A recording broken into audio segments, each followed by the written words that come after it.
Hi, my name is Carrow Brown. I am an urban fantasy author, and my book is on fire. Like, it is a hot dumpster fire right now. So, I'm talking about this book, this draft. This draft that, as I review it, I can't believe I sent it to my editor. It is absolute garbage. And I wanted to make this video because I wanted to, one, be very transparent about some of the things that you encounter as an author and what happens in that journey. And then the other thing I wanted to do is I actually wanted to kind of show you guys how I'm going to fix this book. Because even though I sent it and I got all the comments back and everything, like, let me rewind for a minute. Hold on. In order for my slightly minor mental breakdown on this book to make sense, I want to tell you the history about how this dumpster fire has come to be so far.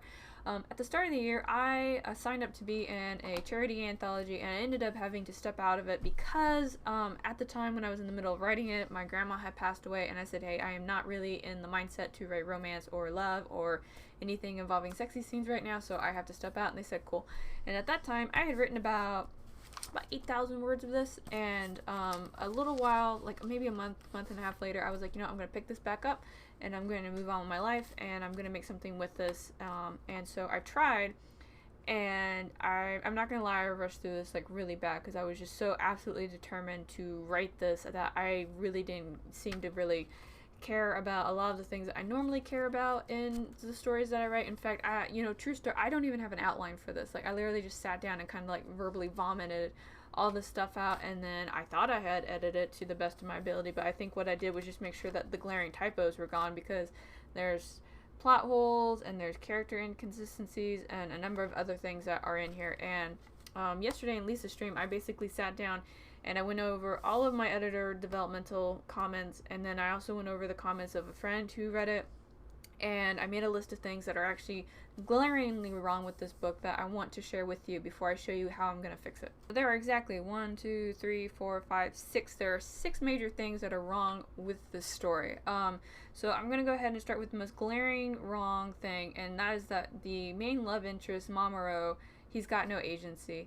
In the original intention of the story, it was supposed to be this girl that meets a kitsune, and they get married, and they do fun things, and then the story ends, right? So I didn't give him a lot of agency at all, and so as the story had expanded, the fact that he didn't have any agency, didn't have any motivations, goals, or wants outside of wanting to be with Natalie, who's the female character of the story, really made him a very shallow character. And so as I was rereading it and taking all the notes and everything, that was something that really jumped out at me. The other big thing is that Natalie's issues and conflict is actually it's a lot deeper than I thought it was, and I didn't really give it like the time or the build up that it really needed. In fact, I pretty much slapped it on there at page 1 and then like moved on and didn't acknowledge it again until I needed it to be a plot device. So bad on me.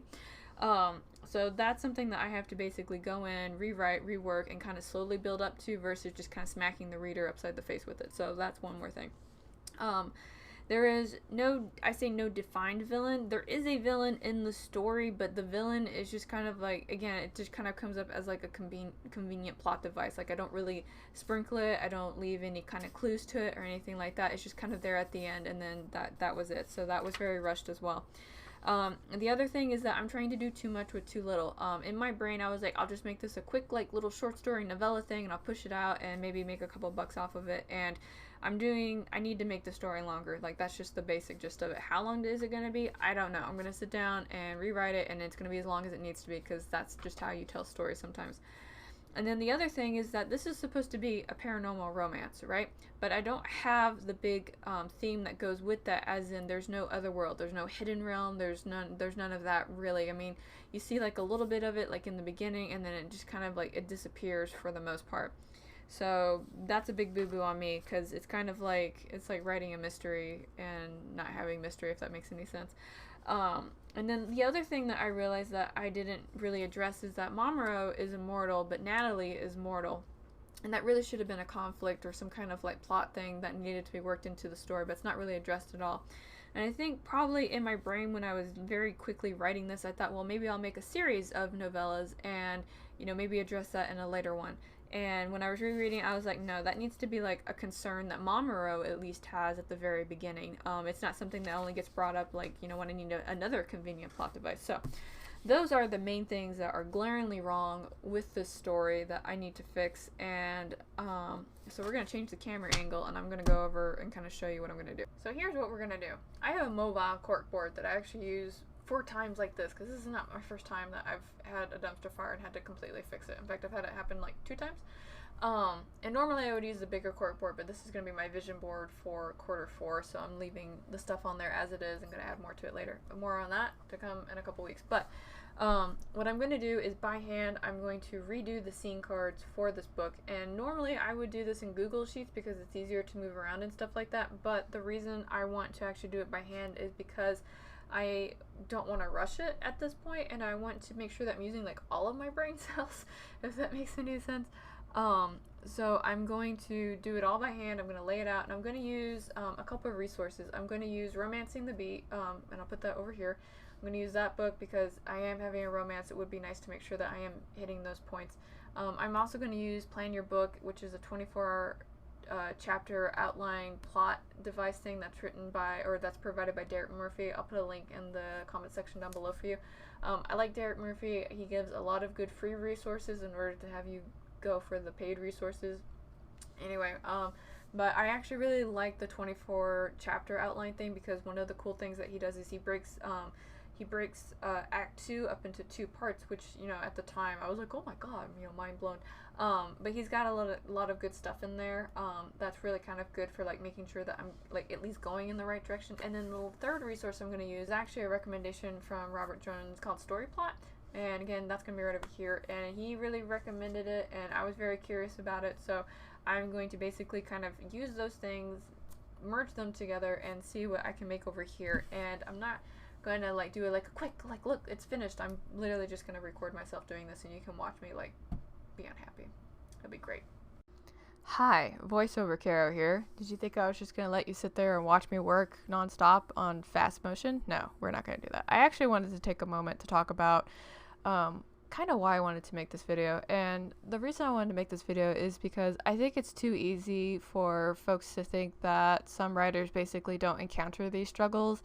And I do like to be kind of transparent in when things work and when things don't work. And if you ever face a situation where you are looking at your book after you get the edits back from your editor and you find out that it is a flaming hot mess, the one thing I do want to point out is those are going to be moments that really kind of define you as a writer, and if you are really going to be invested in your project or not. Because one thing that I know is getting feedback and told that something that you care a lot about or something that means a lot to you and that it doesn't work is a really hard pill to swallow.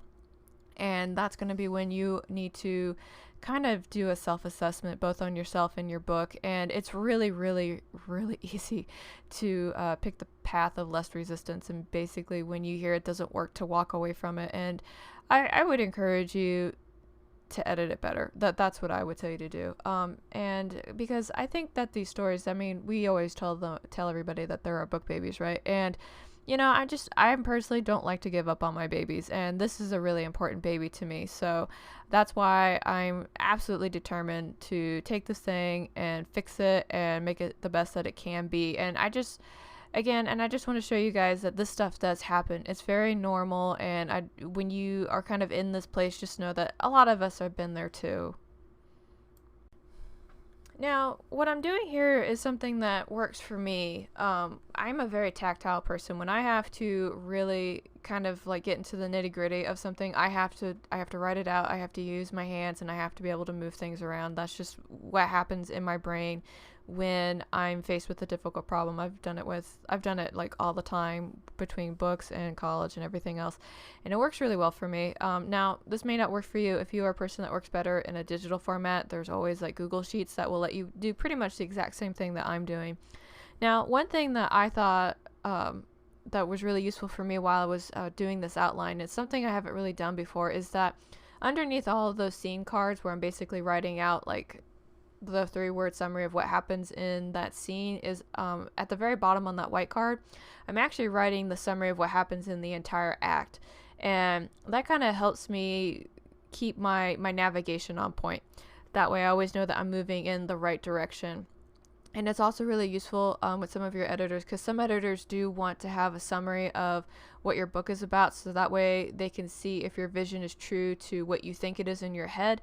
And they'll be the first ones to tell you, it's like, hey, you know, you wrote this thing, but it doesn't come off that way at all. So I think that that's really useful. And one thing I do want to point out with these scene cards is that I'm not getting super detailed on these. I mean, look, I'm getting troubled by one part, but I'm not getting super detailed with these. I'm kind of doing like a quick summary, and what's going to happen later is I'm going to write more in depth about what happens in those scenes when I tackle them, but I don't want to do it ahead of time, because it's one of those things where if I put too much, I mean, I'm a front loader. I like to do all the work in the beginning so that way I can relax later. But with this kind of stuff, what I want to do is kind of walk in with an idea of what happens and then kind of let it play out on its own.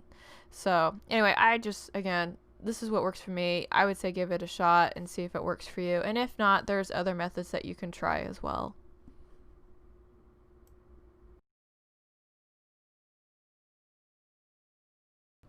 Hello. Okay, so here's where we are so far. I know you can see it like on the thing that I'm recording with, but while I'm outlining it, I'm also realizing that Natalie is not having a really big transition. She's not really developing as a character.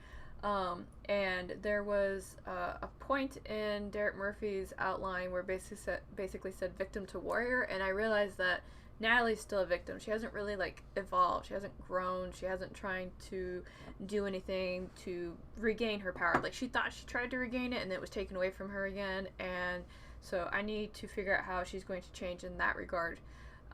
So I'm gonna muse on that for a little bit and then continue. So just wanted to pause the capture to tell you that. Okay, so 2 hours later and a bunch of reading and some comparisons later, I have fixed this. It's done. I went and I tackled all the main issues that I had originally listed on this piece of paper. I gave my characters agency. I made the villain and the conflict more prevalent throughout the entire thing. I also made sure that I identified where certain major plot points were. Now, I didn't actually follow like any of the... Maybe I should turn this so you can see me more. So I didn't exactly like follow like the guide, like any of the guides at all. They were more kind of like guidance posts, like I don't know how to word it. But I was able to kind of nail in everything that I needed to get done, and I feel a lot more confident about this. The only thing I need to do is rewrite a whole bunch of stuff. If you take a look here, what I did is I kind of color coded these cards a little bit. So the blue and the purple ones are scenes that I've actually already written, right? But the green and the orange ones are ones that I need to write, and those are these are different colors based on the point of view of who is of the chapter. So for example, the purple is Natalie, and so is the orange, and then the blue is Momoro, and then so is the green. So those are pretty much it. So I fixed my story. The only thing I really need to do is write it at this point. So what I'm probably going to do at this point is now that I've identified all the scenes and the main things that are happening in the book, I do need to go in there and basically do like little bullet points of the main things that happen in those scenes, and then actually write all these things that need to get written. All in all, tearing this thing apart and rebuilding it took me about 3 hours, and that's including the 2-hour live stream that I was doing with Tamara just a little bit ago. But you know, if you are trying to tear apart your story and rebuild it, it may take you a little bit longer. It may not. I think the only reason it went a little faster for me is because one of the tactics that I used is that when I was getting stuck on something that needed to happen, is I would grab one of these post-it notes right here, and I would just do like a verbal vomit right on here. So for example, one of the things that I was trying to figure out was Natalie's growth. Natalie's the female character main point of view in this, and I needed her to definitely grow throughout the story. And so when I started this, I wrote Natalie needs to grow. How do I make her grow? What makes a person grow? Like, I was literally just kind of writing those things down, and as I continued to do that kind of verbal dumping, brainstorming, like the ideas would come, and then when I felt very confident with them, I would put them on the cards, and then I would go from there. So that was one thing that I found that was really useful to me. And then there was a lot of that, and there was definitely like some introspection. And one thing that I am going to have to do though is I am going to have to actually make a list of all the characters who are going to be in here, and I do need to kind of figure out a little bit of world building, because when we're talking about like the hidden realm that's going to be in here, there's going to be its own hierarchy and the way that those things are done. And although maybe my reader doesn't need to know all of those details, I at least need to know it well enough so that way when I write it, it seems like there's some kind of order and understanding to that. So my to-do list before I actually just sit down and start writing this thing, or rewriting it I should say, is that I need to get the names down, I need to figure out the hidden world system, and I need to go through all these scene cards and make sure that I have the main ideas of what I want to happen in them. So I will probably be busy with that for the rest of the day, but I fixed it as far as I'm concerned. This is pretty much fixed, and the only thing I have to do at this point is just do the rewriting, and that may take me the rest of the month. It may take me a little bit longer. It's hard to say, but it's here. So that is basically how I took this flaming pile and fixed it. This is just my tactic. This is just what I do, but I am very curious about what you guys do. If you have a story and it's like what I was just coping with just now with plot holes and bad characters and stuff like that, what do you do to fix it? Do you do what I do and do a complete deconstruction and rebuild it back up, or do you retackle a different way? I'm only asking because maybe your method would be something that I would actually like to try as well in one of my processes, and I'm always willing to try things and hear what other people do. I'm also nosy. You know how it is. We all want to know how each other do things, so that way we can kind of see if it works for us and so on and so forth. But that was me getting over my little tiny mental crisis over this book. I am going to go and actually do some adult things and edit this video, and I will actually talk to y'all again real soon. So you have a wonderful weekend. Bye.